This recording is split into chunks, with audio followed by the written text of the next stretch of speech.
What is up, nerds? Cloud here with my first, it's not technically my first Final Fantasy, but for those new to the YouTube channel or have been around for a while, I do stream on Twitch, twitch.tv/Cloud7Heaven. But I did this thing where I started, it was about 3 years ago, I started a Final Fantasy Gauntlet. Basically, I wanted to play through Final Fantasy 1 all the way up to 16. Not all of them, obviously, 11 and 14. I played 14, I played 11 extensively, and they're both online, but playing the numbered games 1 through 16. So Final Fantasy 7 is the weird one because I've played the PlayStation version many a times. I have my Rebirth video uploaded. I did play the remake, obviously, but I unfortunately didn't. That was before I made the YouTube channel. But long story short, I want to do it again. Well, let me rephrase that. I want to start it again. So I played 1 through 6. I played the version that I wanted to play. So I was going to get into a very long tangent right there. But basically, I want to bring it back. So my intent is to try, it's almost like the Baldur's Gate thing, which I need to get back onto. Today is October 11th. And I don't know when you'll see this in the future, but yeah, I want to play through all the Final Fantasies. These will be peppered in throughout all the other videos that you see on the channel. Final Fantasy 1, 2, and 3, I'm probably just going to do what I call a speed run. What I mean by that is I'm not going to upload myself doing a long play of the game. So the video that you're watching now might be the only one. There might be 2 videos. My intent is to basically capture the storyline.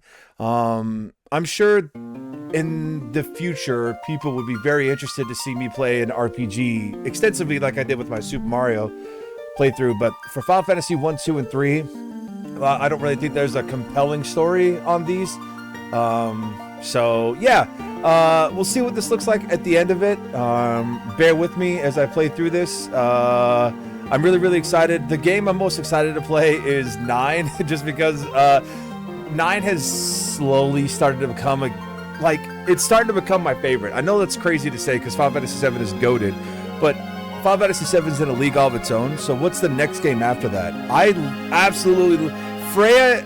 Anyway, I'm gonna go into a long tangent. So, but yeah, so we're excited. So we're gonna play the Game Boy Advanced version of Final Fantasy 1 and 2, specifically the Dawn of Souls version. It's a GBA version of what the NES did with a few other attachments, new things that happened to it. There's a PSP version, which I'm not going to play. There is the Pixel Remaster version. Don't want to play that one. Yeah, so Final Fantasy 1, 2, and 3, like I said, you might see a condensed version of it in 1 or 2 videos. I think during Final Fantasy 4 and maybe Final Fantasy 4 the after years is when I'd probably leave it a little bit longer. Still haven't decided yet. Obviously, yeah, man, I'm getting to so many tangents, it's crazy. Yeah, hopefully you guys enjoy the video. As always, you are valued, you are appreciated. I think we keep it a standard, right? Because I don't care for the thief. I also don't care to back out, clearly. Alright, so we're starting with the Warrior, Monk, White Mage, and Black Mage. I think that's what we're going to rock with. So the beginning of the story, you could literally see the separation of clouds. The world lies shrouded in darkness. Does it, though? Everything's super, happy, I feel like, playing through the game. The winds die.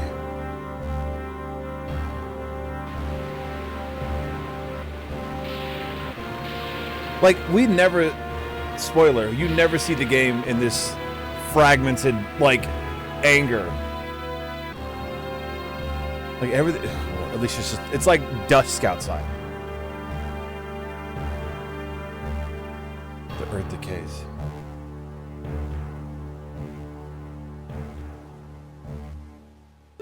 But the people believe in a prophecy, patiently awaiting its fulfillment.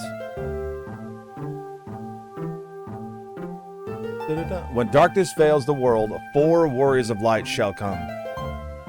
Why not do it before? Right? Why doesn't the prophecy... Who said the prophecy? After a long journey, 4 young travelers did at last appear. The Final Fantasy should have been how they got there. And in hand of each was clutched a crystal. I have so many questions as to... But this is all, you know, it's old school stuff, right?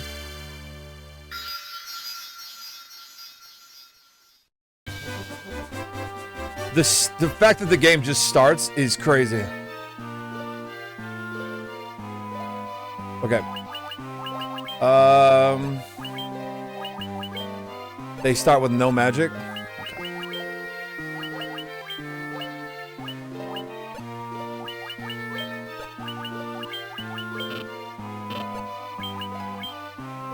Oh, there's no... Okay.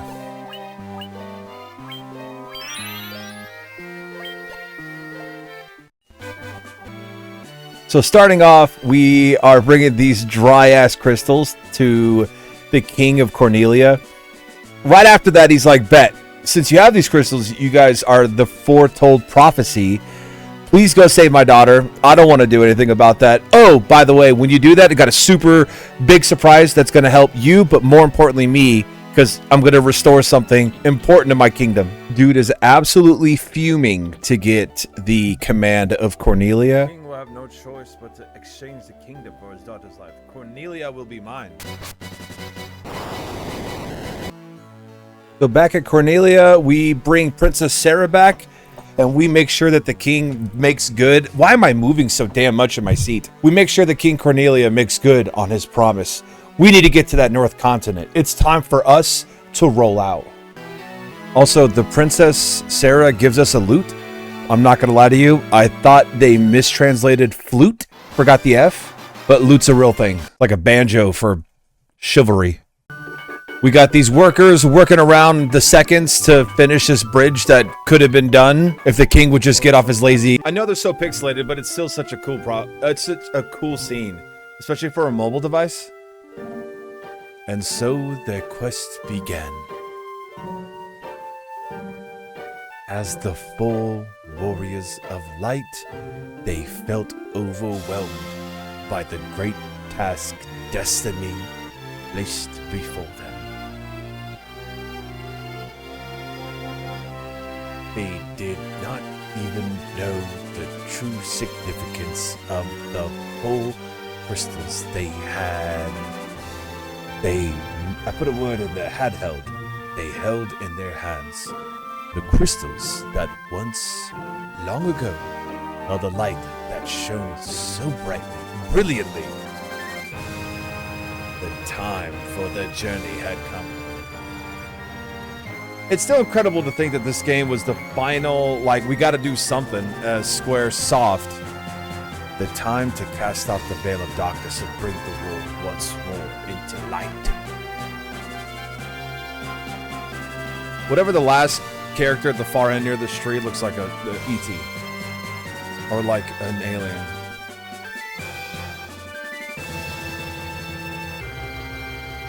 That's how I feel when I go to Disney. Final Fantasy. The original Warrior Light, right? So after crossing the bridge, getting the really cool intro, we stumble upon a cave that is known as Matoya's Cave.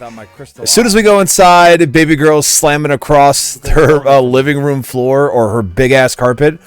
I guess she's missing an eye, so let's go find it. Bravoka. Not knowing where to go, we make our first stop at a town called Pravoka. When the warriors get there, they're like, cool, new magic. But the black mage, the white mage, we're leveling up. We're getting some new armor. The warrior, right? The monk's using nunchucks. When will Cloud realize that using unarmed is what you're supposed to do for the monk? I don't know. Maybe in the next episode he'll find out. But after talking to a bunch of the townspeople, we stumble upon that there's been pirates amok. Huh. I wonder if this is a job for the 4 Warriors of Light. As soon as we talk to the pirates, for some unexplained reason, it is quite literally on site. I've never known pirates to have ops with landgoers. I thought it typically sticks to the realm of pirates, but the captain tells the rest of his troops to attack us. Doesn't end well. And look what we get. It's crazy. So after winning the ship, we're taking a never eat soggy. We're taking it south to go to Elfheim. Elfheim is an elf village, if the name didn't over-imply what it was. We get some level 3 spells, some new equipment, some new armor, talk to the townspeople. So with a village named Elfheim, of course, there's going to be a castle of Elfheim. Upon further of us just intruding, we find out that the Prince King, the kingly prince, has been asleep for 5 years due to an evil entity called Astos. So we're basically not directly asked, but if we want to progress the story any further with absolutely no way to find out what we need to do and why we need to do it and where we need to go and what do I need to do, let's go wake this dude up. So after exploring the southern part of this continent that we're on, we find a hole in the ground, which is actually a marsh cave. Upon entering, we go through a few floors, battling some monsters, and then when we get to the end, we fight 3 copies of the enemies that are in Baldur's Gate 3. We got a crown! Then you got a player like me that's like, of course the crown's gonna wake someone up. Of course it's his by birthright. It'll wake him up, right? Wrong. We want you to take the crown over to a dilapidated castle, and when you're there, I want you to reach out to the main man. The main man whom you're referring to is Astos, and guess what he also has in his inventory?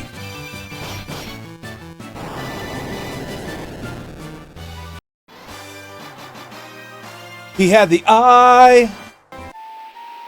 Now we get back in the boat, travel back to where Matoya's cave is, talk to Matoya, give her her eye back, and we get a jolt tonic. I wonder what would wake someone up from a deep sleep. Maybe a jolt?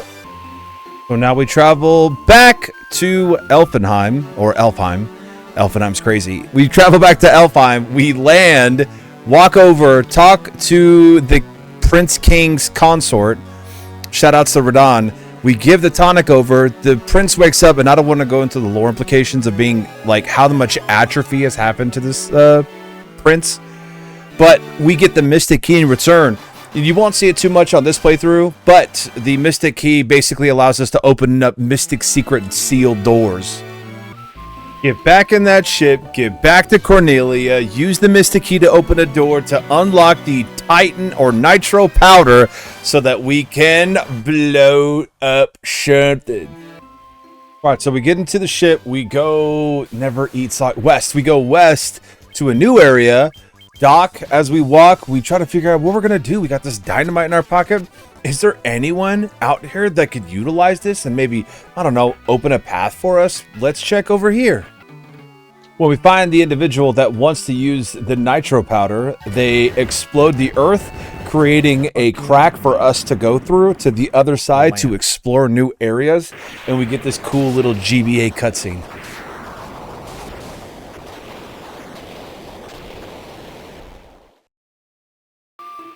So once we get through that, we bring the ship over, we dock, and we land at Melmond to level up our gear, more of our black and white magic, but the town looks like it's seen better days.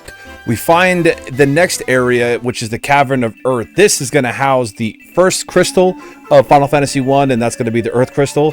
We're not just to that part yet. We got to get through Team Edward first. So we hit him with that Team Jacob cross-up, and then after defeating him, we open up a chest to receive a star ruby. To you, it's a ruby. To someone else, it's their favorite meal. So now we have to manually walk our happy asses right back out of the Earth Cave and go up north just slightly to reach what's called the Giant's Cave, so that we can use a star ruby to give to a moving inanimate object. Those sentences aren't mutually exclusive. Meow. He eats it and then lets us pass. Crazy. So after leaving the Giant's Cavern, we stumble upon the Sage's Cavern, which Sage has just been living in this cavern for X amount of time. There's no carpet. The floor looks like it's just miserable to walk on constantly. Shoutouts to you, homie. After speaking with him in true Final Fantasy fashion, the vampire is not the last boss of the Earth Cavern. We have a few more levels to explore, and then we fight the boss.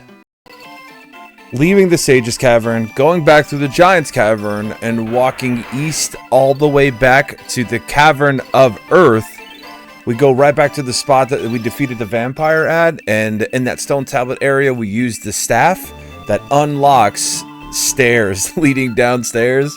As we continue on, we find a orb and seemingly the earth crystal behind that orb. Upon examining the orb, we find ourselves in confrontation with our first major fiend of the story. That's going to be Lich, a prominent figure within the Final Fantasy game series. With the evil purged, we take our earth crystal and absorb the power that stays there, which I always felt was a little weird. And the reason why I say weird is because the crystal in your inventory shows that it's not activated, and neither is the crystal after defeating the fiend, but once the two are combined, they both light up. It's like taking two light bulbs and putting them together, and somehow they work. After defeating the boss, we head back to our boats, travel to an area we haven't been to, and we find ourselves landing at Crescent Lake. So after buying our level 6 skills for black and white magic and getting some new equipment, we venture over to the east side of this town where there's 12 sages that are in a circle awaiting a certain group of 4. Of the 12 sages, one is distinctly dressed in the rest, and this is actually Lucan. From the beginning of the game, he's the one that foretold the prophecy of 4 young adventurers bearing crystals to defeat the evil. So the crazy part about this is they've essentially set the stage for the entire Final Fantasy series. One of the sages gives us, you have guessed it correctly, a canoe. So not only can we traverse the high seas, we can traverse the low seas. We take this, we go north, we get lost through this maze of shallow water, and then we end up at Mount Gulg.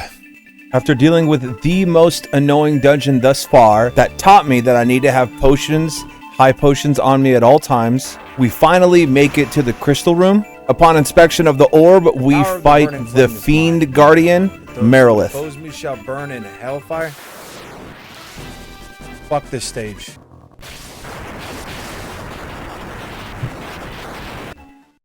So after defeating Merilith, obtaining the second crystal, powering it up at the same time, we warp out.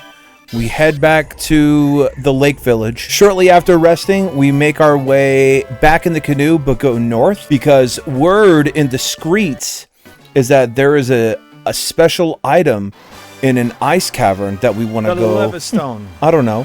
Check out. What the fuck do I do with this? So now we take this Levistone, go to an open desert, and with it in our pocket, it summons the airship, which, fun note, Sid made the airship, and you'll see and hear Sid's name throughout the entire series. So we take our new airship for a spin. We walk 20 miles to get to our next destination, which is the Citadel of Trials. After doing some puzzles and exploring and fighting literally every monster what feels like is on the planet, we make it to our treasure, which is a... Alright, so now that we have the rat's tail, we gotta go give it to a specific individual. Where might we find this individual? Let's take the airship. Let's go to these obscure islands with no map. When we land, they look like buttholes. Doesn't make a lot of sense, but we're just going to rock with it. Going into the correct one, you go into Bahamut's chambers. Bahamut, for whatever reason, the rat tail becomes synonymous with the Final Fantasy series. When you give him the rat's tail, he specifically allows your characters, because you've shown such dignity and grace and courage. He takes your classes and levels them up to their next spot. Look how disappointed I am that the game did not record. We are starting here at the trials. I'm taking my airship to here at the desert caravan. I'm handing over 50 gil, wow, 50,000 gil to get a bottled fairy that someone here at Gaia told me that they sold. So after we save the ferry and you get back to Gaia, as a fight or flight, the ferry leaves the trap bottle, heads over to some water. When you introduce yourself, she dives into the water, brings out an oxyale, which you'll never guess what's next. We arrive at Onrak, and here we gain some level 7 spells, some new equipment. But what we're really here for is for, I think, is a ghost of a mermaid. When we interact with her, she says since we have the oxyale, we are destined to help the mermaids. So why not jump into this barrel and see another cool GBA cutscene?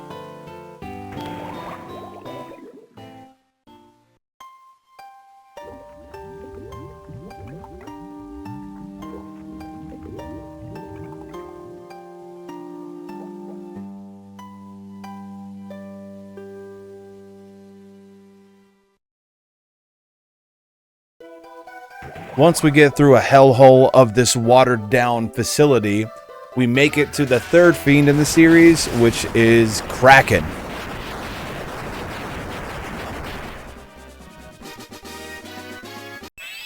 And once I stomped him with my Air Force Ones, we highlight the blue crystal. Wow, it took me a while to say the word blue.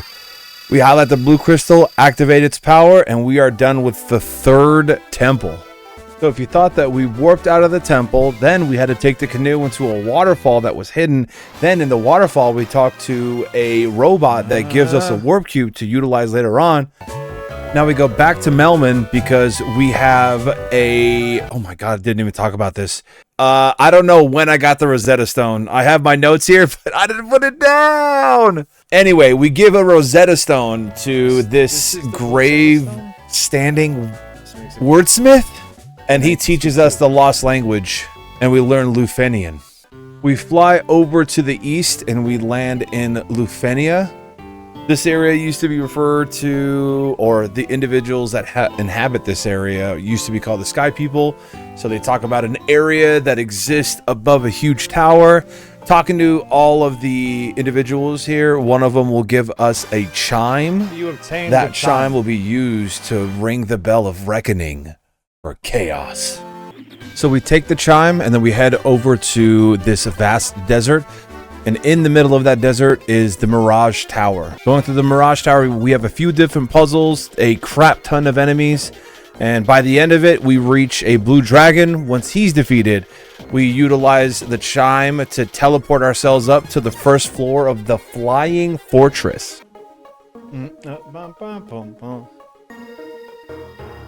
The Lich, Merilith, and the Kraken. You have defeated the three... Once again, the recording stopped working, but when we get to the very top floor, we fight against Tiamat, dragon that's been throughout the Final Fantasy series. We rock his shit, and in turn, we get the Wind Crystal back to its full power, giving us all 4 crystals fully re-energized.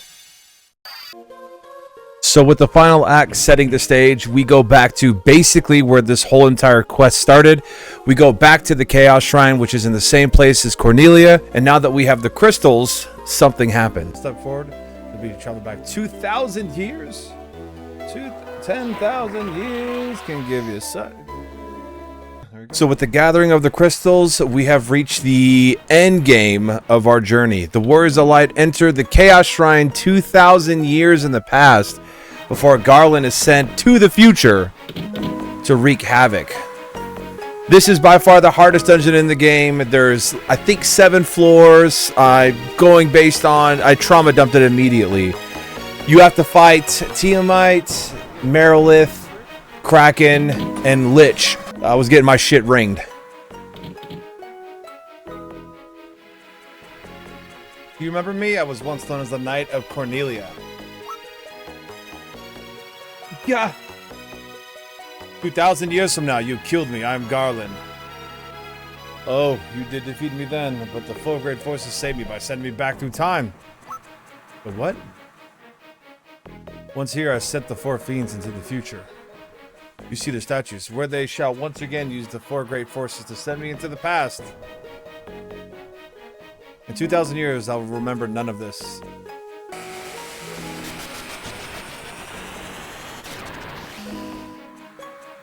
Fucking Megazord over here. But I will be reborn here again. So even as you die again and again, I shall return. Born again into this endless circle that I've created. Chaos.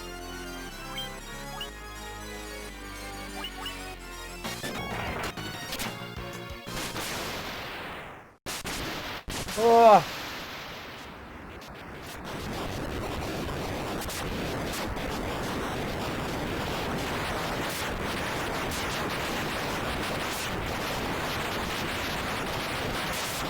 Oh, perish from this mortal coil.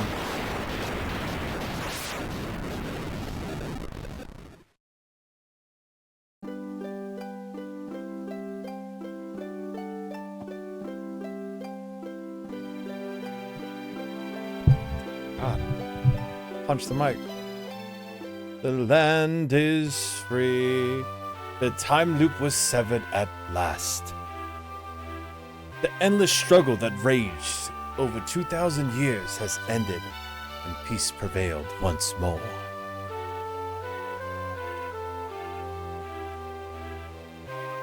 And that might be this fantasy's final.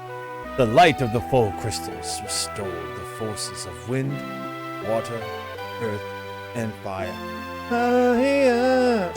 That you remember, dancing in September. It was a mere trick of fate that had given rise to the chain of Garland's wrath.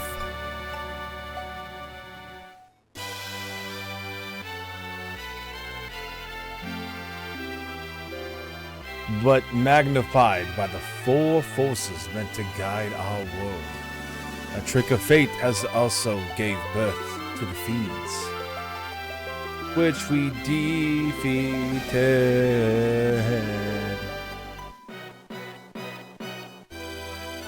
Monsters ran rampant and the world sank into darkness.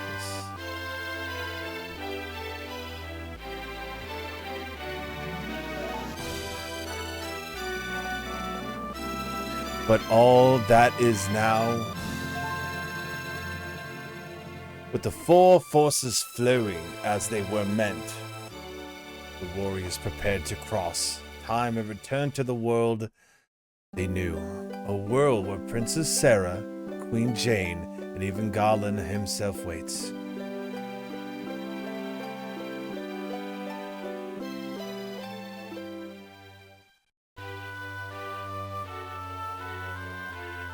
I'm sorry to bite my lip.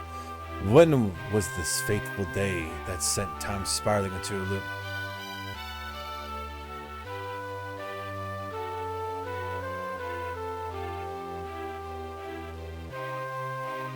None can say. It seemed the cycle into which time had fallen would last forever.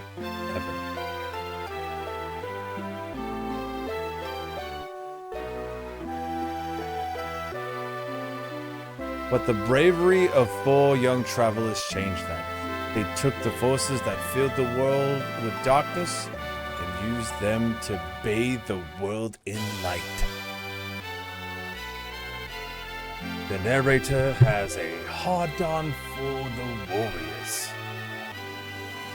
None will ever recall the struggle the four endured, for the breaking of the chain means that it never existed.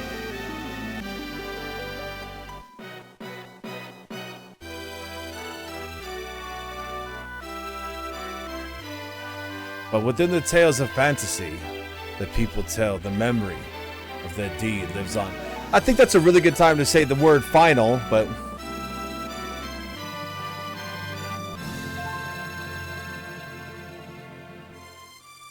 tales of dwarves and elves, of dragons and shining civilizations that reached for the heavens, even as they fell. And now the return is upon us. With the memory of the struggle buried deep in their hearts, they will quietly watch over our world. Remember always that the forces of the world must be used as they were intended. That the power of light must never be used for dark. What? And that the true crystals reside in your heart? For you are the warrior who crossed time. Man, like getting this game on the Game Boy, and like I did that. You are the bringer of light. They went hard in the paint with the Final Fantasy version of this. The Final Fantasy. Alright, so the bridge. Oh, this is... Yeah, so, the game that started it all, right? I normally start by saying, like, incredible game. Game's rough. It's a very, very... It's a classic. It is a classic game. Timeless, even. Definitely one of the last few times in my life I ever want to play this game. I think I've played this game like 5 or 6 times now. And now I got it, on record. But I mean, this is the game that started it all. You know what I mean? This is I mean, technically, this is a remake, but this is the game that started it all. When SquareSoft was going out of business, they were like, "This is it. This is all that we have," and it started what we know as the Final Fantasy series today. So, hopefully, you enjoyed my completely abridged version of my playthrough. We move on to Dawn of Souls, the second one, Final Fantasy 2. So we check mark Final Fantasy 1 off the list. You are valued, you are appreciated.